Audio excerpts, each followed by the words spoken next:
આજે આપણે કેરીનો રસ બનાવીશું. તેના માટે આપણે કેરી ધોઈ લીધી છે અને હવે આપણે એને સુધારી લેશું.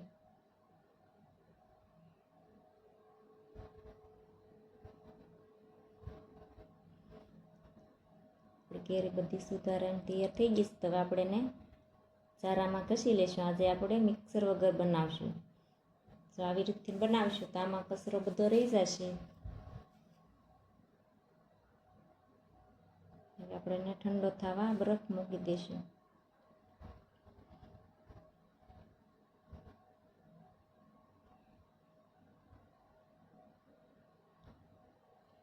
હવે આપણો બરફ રસ થઈ ગયો છે તૈયાર. તો હવે આપણે એને